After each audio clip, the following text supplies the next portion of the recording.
Hey everybody, this is Chaplain Megan here, and today I want to tell you a little bit about moral injury and spiritual injury.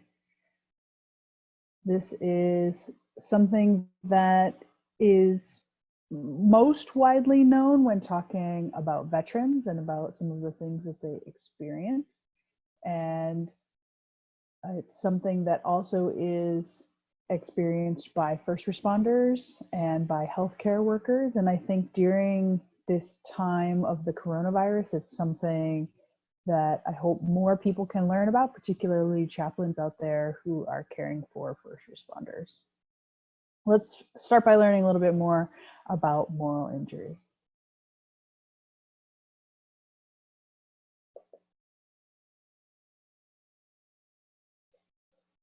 Moral injury is defined as an injury to a person's moral conscience based upon the act of perceived moral transgression, which creates deep emotional pain. The catalyst is often acts of omission or commission, and the resulting trauma impacts one's psyche due to personal, cultural, and spiritual values placed on those acts. So this means that someone experiences moral injury when they do a thing they believe morally is wrong, even if it's not wrong according to the code of conduct for military engagement or the chain of command that they're a part of.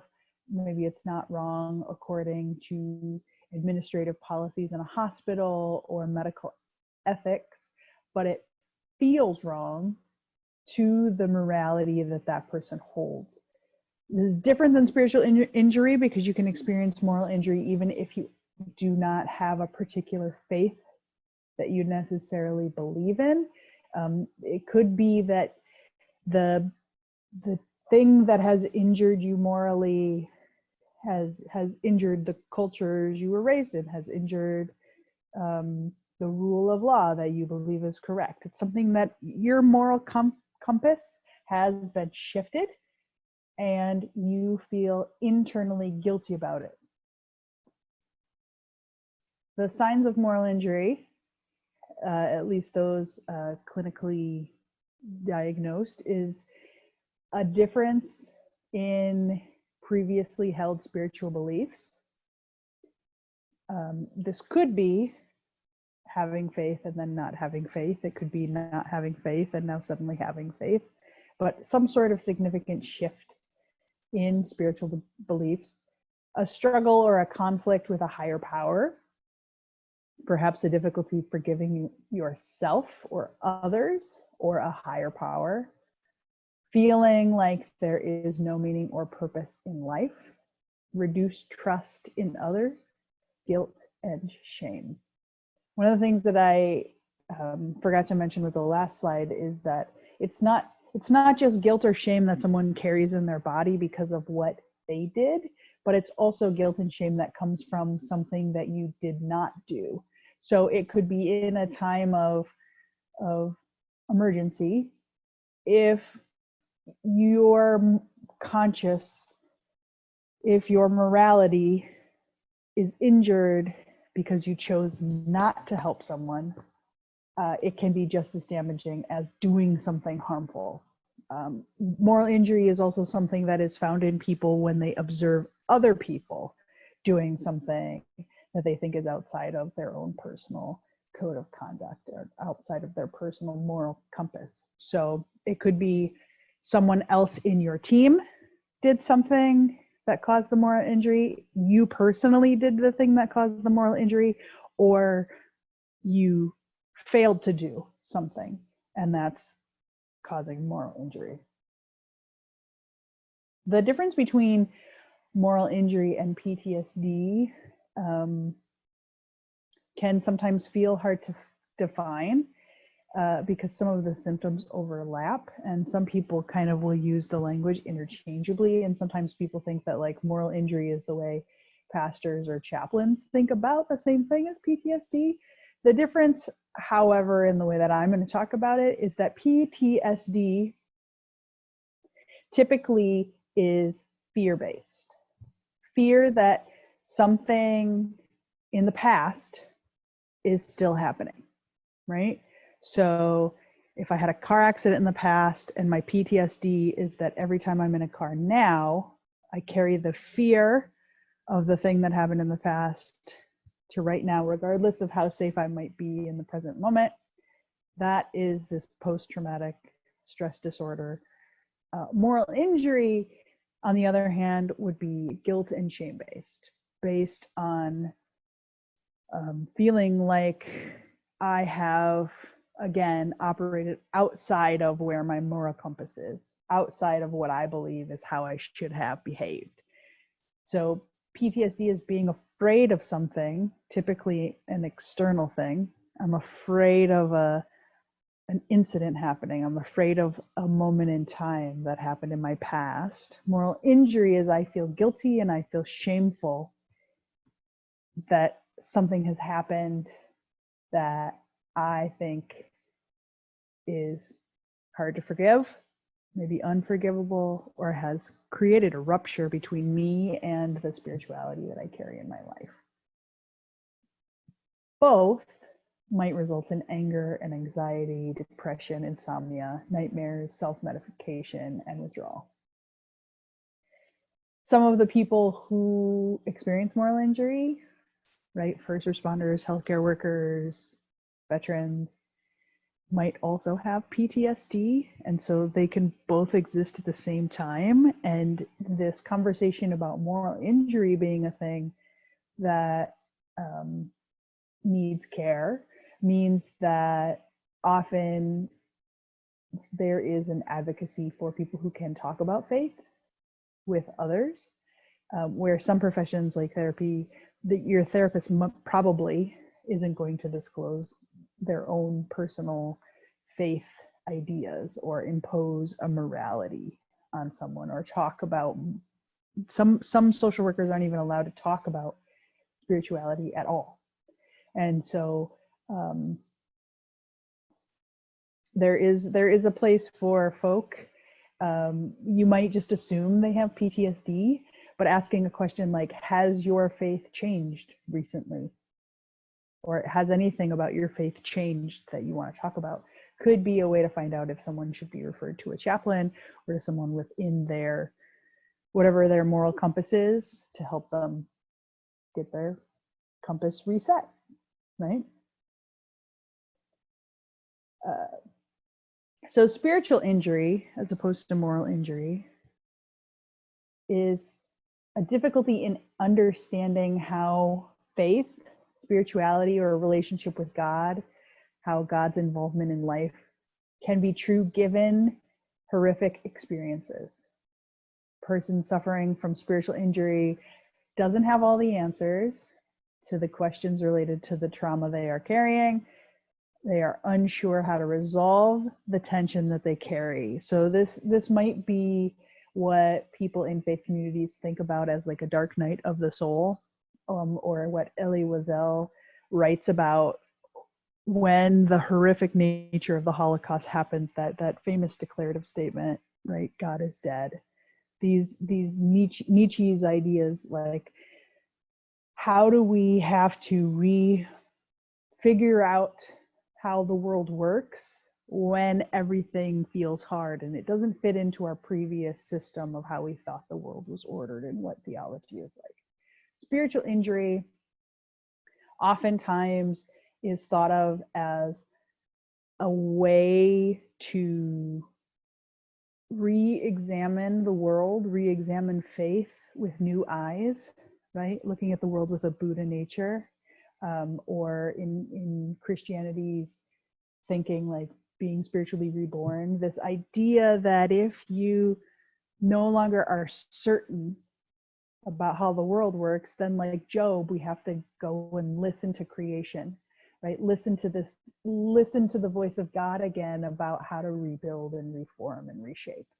This spiritual injury is something that can happen with or without a traumatic event, but it just leads people to question the faith that they have in maybe the the faith movements, the faith contexts.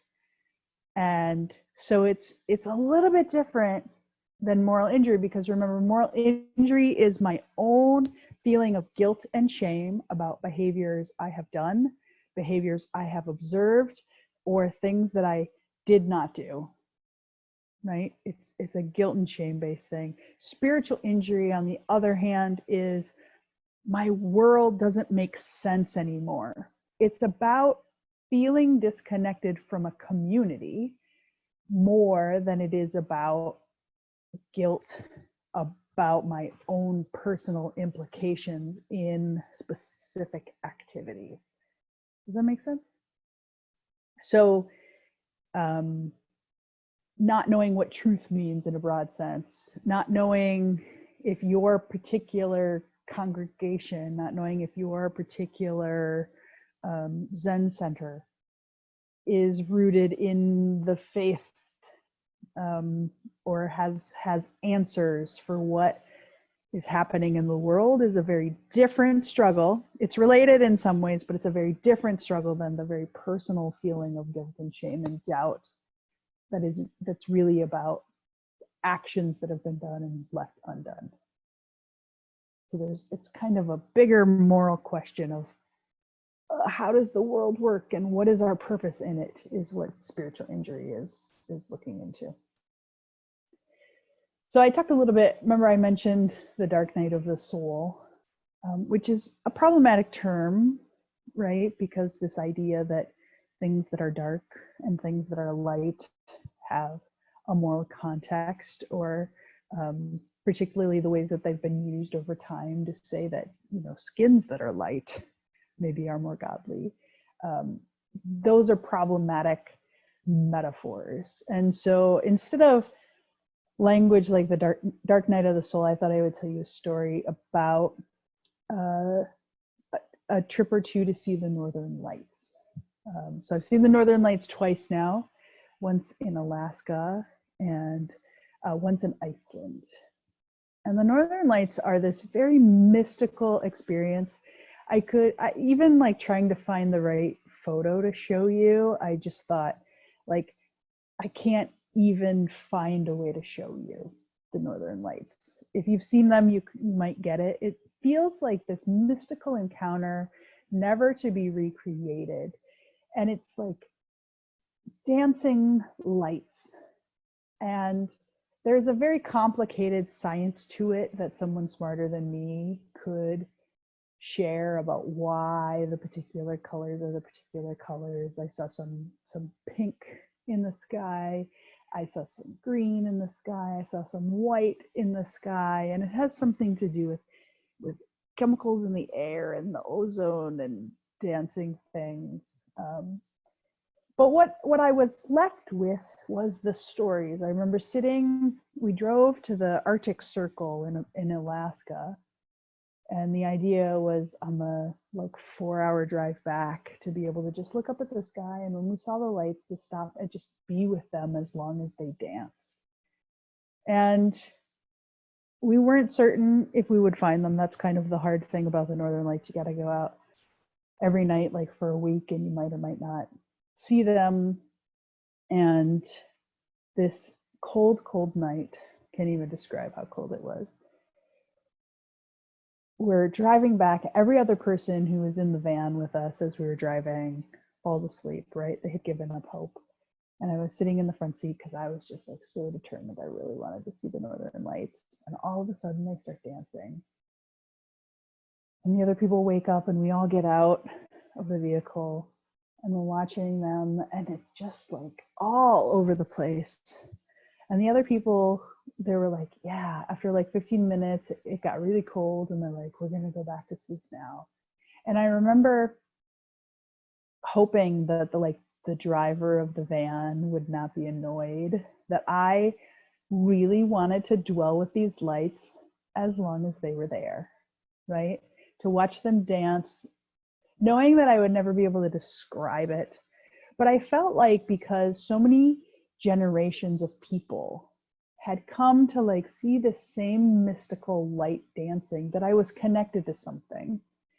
And I imagined I was trying to imagine as far back in history as I could imagine, people trekking all the way to these really cold places, and the ways that they would, right, when you can't even Google all of the hard science to try to figure out how the Northern Lights work, like how sacred it must have felt for ancient people to just look up in the skies.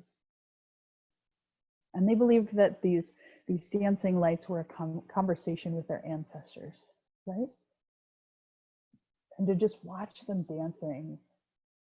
And it's kind of what I think of when I think of a dark night of the soul or moral injury, is that when you have moments of clarity, when you feel like it all makes sense, when you feel like spirituality, like when you just feel like this connection, this oneness with the whole world, and like, or this oneness with other people of your faith, this dancing of the Northern Lights. When we read about what faith is like, sometimes I think if we watch other people participating in their religion, like on TV, it looks like people are having this Northern Lights experience every single day of their life, every single worship services. There are some faith communities where you're like, wow, that person looks like they're so good at meditating. And I've listened to Pima Chodron long enough to know that she'll be the first to admit that she like has to like really focus and work hard to be able to meditate. But if you like just saw a picture of her meditating, you'd think, whoa, she's very synced into the world. And so I think the way of helping people who experience moral injury and sitting with people who are wounded and have a spiritual injury is for us to be honest about the fact that these mystical experiences where we feel 100% certain that God is with us, right, are like the Northern Lights. When it is dancing, it's beautiful. But man, the number of nights you have to go out and the amount of cold you have to endure. And so there's no way I could explain what it feels like when my body is in spiritual alignment. But there's something wonderful about it, and if you took a picture of it, it wouldn't make sense. The things that we can do for people is to help them work through their grief and their shame, in the same way that when we work with people who have PTSD, we can help them realize they might be safer now than that thing they were afraid of in the past. When their spirituality is out of alignment, we can point them towards people who have been on pilgrimages before and who have taken a long wandering journey and who have found their way to the other side. But really the most important thing that we can do is just be with people. Just listen with them. Just be present. Just give them some of our time to remind them that it's normal in times like these to feel wounds. And even if they're not physical wounds that we can put a Band-Aid on, especially in a time when there is a virus we can't see and we can't touch, and people get sick even though they put on all of the safety equipment, where it feels like this thing that could harm us is invisible, especially during times like this. Being willing to sit and talk with people about those invisible injuries inside of themselves is really, really important. If there was an easy way to help people get their moral compass readjusted, I think it would be a best-selling book, maybe, or every single pastor would be as inspiring as Oprah. If only, right? Or every single chaplain would be able to show up and it would be great.